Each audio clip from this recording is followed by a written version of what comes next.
Hi, this is Josh from EduRate, and today we are going to be going over the SLO section of the EduRate Webware Online tool.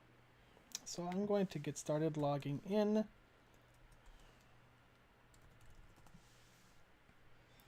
Now, as you can see, I'm going into the EduRate Webware tool, and there are a number of different things in this section, but we're going to be focusing on the two SLO sections down here. Now, I've already started one, so as you start your own, this is probably where you'll begin. But because I've started one for our videos, just so you know, this is where you'll begin. For today, in this example, I'm going to start over here on SLO number 2. Since it's not started, I'm going to start one.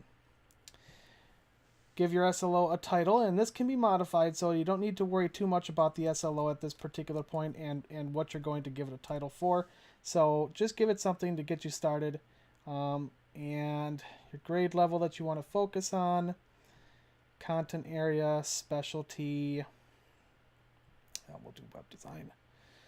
If this is a team SLO, here's where you would check this box, and we've provided a section where you'll be able to search other educators within your school, within your district, that you'll be able to make create a team SLO for. So if I wanted to do one with, say, for example, Peter Venkman, I could just start typing Peter and he'll show up in the search box, and I can select him and then make this a team SLO. However, I don't want to do that, so I'm actually going to deselect the make this a team SLO. I'm going to save this. Once I do that, the SLO screen comes in, and I start by observing the fact that I've got my area, grade 10, computer science, web design is my focus. I've created at a certain time when it was last modified, who my reviewer is, and the fact that it's in progress. At this point, I need to start entering in information. So I'm just going to start typing here because I need to start attaching evidence to this section, start making comments as to what my SLO is. So what is the general curricular performance weakness that you are looking to improve? So I would start entering in some comments here. Notice that over here, once I entered that comment and I got out of that section, a blue check mark shows up. Well, that's because I've put a comment in there, so it's telling me that there's information there. As I go to the next section, notice that on the right-hand side, Wisconsin DPI has asked us to provide guiding questions that will help assist the educator in their development of their SLO. Now, these questions will help you get started, and you'll just be able to answer those questions and put in some evidence. We can also, for any of this information, attach evidence. So we can even add in a file from our own computer and upload it. If you've already added in files to your briefcase, then you'll be able to just select them easily here. Or if you want to attach a journal for this particular evidence, then you'll be able to do that very easily as well. I'm not going to attach any evidence, so I'm not going to worry about that at this point. And so I'm going to continue going on, and I'm going to add just some basic, just some comments to help us go. Every time I click out of a box that's yellow, so that turns yellow, I make a little comment. Every time I click out, notice that it says last modified and the date and time. It's automatically saving all of this information. But say, for example, I don't want to finish this at this point. I can leave and sign out and come back to this at a later time. I can't submit it, though, because I'm not done. So as I come back in, I can continue on where I left off and keep going. Now, for those of you who like shortcuts, if you do hit tab, you'll be able to move from box to box. And if you hit tab here and then enter, it will take you to the next one where you'll be able to continue entering and comments. So just kind of a shortcut to help you move through this a little bit faster.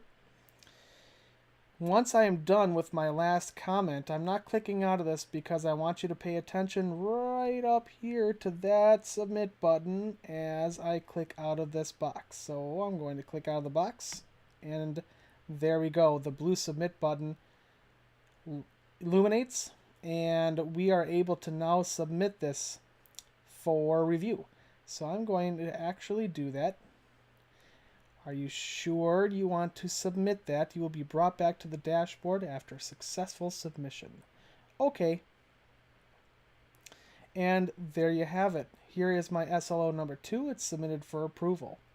Now my reviewer gets into their account and goes over the SLO that I just submitted, and they approve it, or they give comments in there, and the two-way communication begins on your SLO.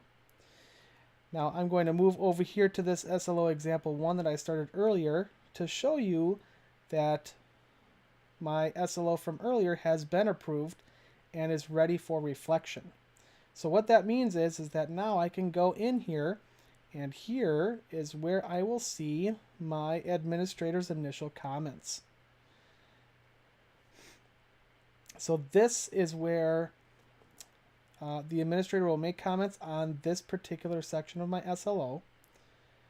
And notice that there are initial comments here, and I did have initial comments in the mid-year adjustment, which we didn't need, but there are SLO quality indicators down below with comments, and I can change these comments, and this is where I need to start reflecting on my SLO. So as I continue down here, I can still modify this, as I stated earlier. I can't click in here because this is for the administrators, but I can modify any of this that I've put in from the very beginning, and I can also make some adjustments here and complete the SLO quality indicator. As I do that, notice that we still have check marks on the right hand side.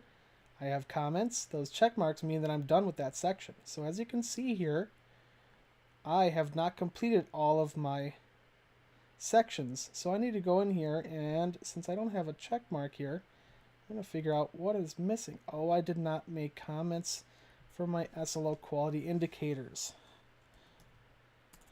So I will make some comments.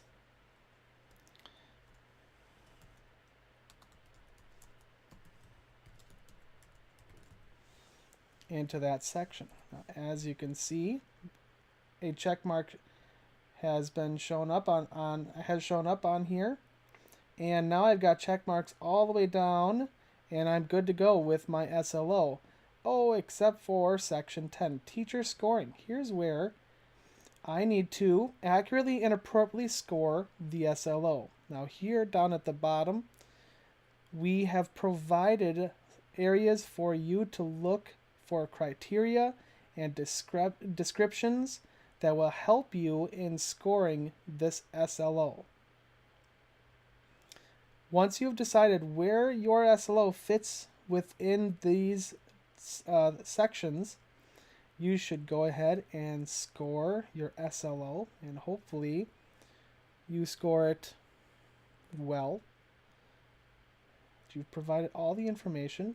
Notice how my check mark shows up now because I've scored it. And there is my submit score up here in the upper right hand. So now, after I have completed all these sections, the submit score is illuminated, and now I can complete my SLO by submitting the score. I hope that helps in the SLO process. Again, if you'd like to view this video or any other videos from EdviRate, please visit edvirate.com.